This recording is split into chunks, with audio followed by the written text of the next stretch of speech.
example 2 antilenga evaluate the following aron tia tuna chuan a table kha man lo tur ti po soi chuang to lova table mi ang kha omani chuan ni table kha kan mang thei to ang ma se table mi ang lo pui kha chu man ngai na om lo ka ti to kha le example 1 a khian cos 48 minus sin 42 kan ne a chu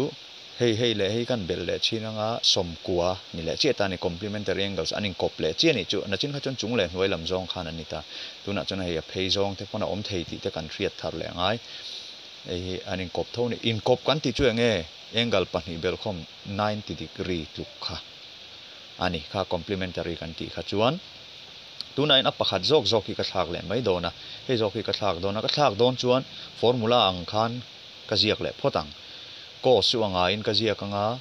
48 chu 90 atanga 42 pai ani wangin ti khang ka ziak ta chuan na chin khan formula hei hi in by heart lo chuan ti ngai na om don lova ni va en thei ma ula po ta khan en thei don chuang lova exam huna te kha by heart thei tam lova by heart kan tu manga chuan na chin khan cos 90 minus theta kha sin theta kan ti kha formula hian ta chuan cos 48 minus sin 42 kha cos 90 minus 42 ka tian hei hi ka ziak dang lamani 48 kha 90 tang 42 pai angin ka ziak hemi big te hi chunga in chuan hei chu angai ka copy le chun cos 90 minus 42 lo ni chia khan cos 90 minus theta na china formula kan ti lan in by heart tu ka ti ami ne khana lo in ang ta chi ani cos 90 minus theta lo ni chuan sin theta tuk kan ti kha sin ka tia theta aya 42 ka zia ka chuan ei chunga ni thilin ang chia kan minus chuan kan cancel thea ti khan 0 2 minus 2 polo ni ta se 2 minus 2 chu 0 alo ni ang khan thilin ang chia kan pai chuan 0 lo ni le mai don ani tan square sin square polo ni se a degree ain an kha chuan kan pai chuan 0 tho chuak don lian po pai ula 0 chuak don ti na ni chu dermaya le chuan sub number 2 a chuan we have kantilea sub number 2 a chuan sin 28 cos 62 plus cos 28 sin 62 a oma he kara in multiply thewani chuan ta hian a degree hi in ang veka siam ka tumanga in ang veka siam dan choi hetiang zel khan me ta point angin kan siam ni hei thil tharani chuang lo ta chuan 28 sin 28 hi nga in kan ziaka chuan 28 veka siam ka tuman indu chuan nang ni chuan 62 vek pon in siam the 62 veka in siam don chuan hei hi anga in ziak ve thungai hi in thlak ve thungang hei bel le chin taila 90 zel ani hi hetami in kop to lo hei le hei in kop 90 an bel khom kha ti khan an bel khom atang khan a riat zel ka ti kha chuan ke chuan hei hi nga in ka copy a chuan hei zok hi cos 90 tanga 28 pai kha 62 che lo ni ti khan chuan heta 28 kha ngai ka da to wa helai 28 kha ngai in ka da le ka ti dang lam lova hei zo hi ka ti dang lam le ang sin 90 minus 28 kha 62 che lo ni le ta chuan hei chu ngai in ka copy thla a hei chu formula khan cos 90 minus theta ang forma om kha chuan sin ani kha sin ka tia chuan theta omna 28 om wangin 28 hei chu ka soi jing to he ta kan ti ang zel kha ani hrim to ta ni plus cos 28 sin kha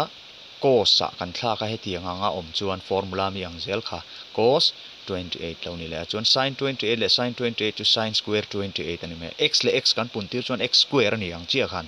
a power a degree hi chu a square ve thei lo sin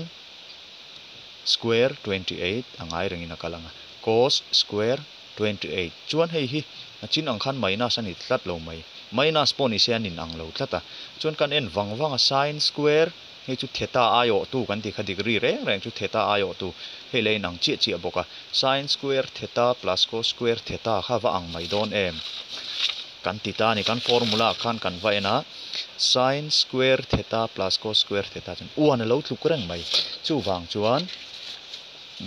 tu na kan so lai po hi uan tluk kan ti thei ta ni hei hian sin square theta plus cos square theta in uan tluk wa in uan lo thluk le ta ni chuan sub number 3 a chuan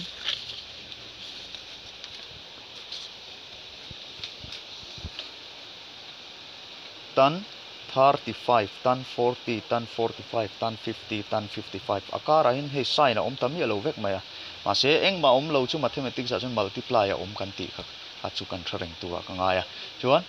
35 hian enge kop pui le ti ka ngai tu le ta ni a kop pui kan ti chu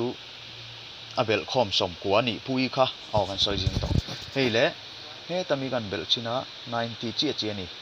chuan 40 le he kan bel le a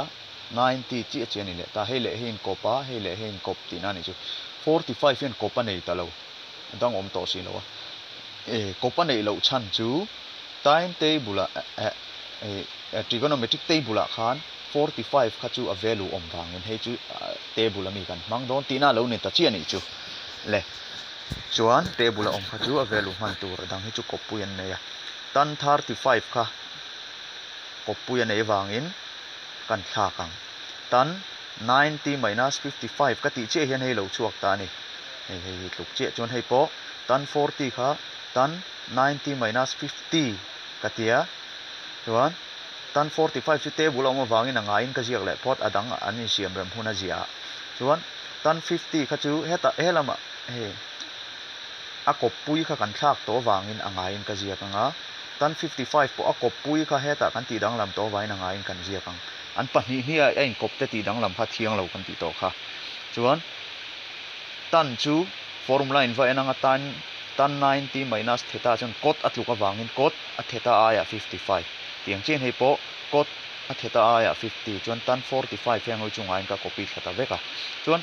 cot 55 akara multiply om vek ka ti kha cot 55 into ka copy tha hi cot 50 into tan 45 chu table a khan tan 45 degree chu hei uan atluka wangin uan ka mangang chuan uan kan mangta tan 50 kha akat thei ngei tura siam kha kan tum kha ni hrim kha kan chaw dan kha na china kan formula khan reciprocal form a hang kan en le anga tan theta chu 1 by cot alo ni le ta ni cot atluk dan anga kha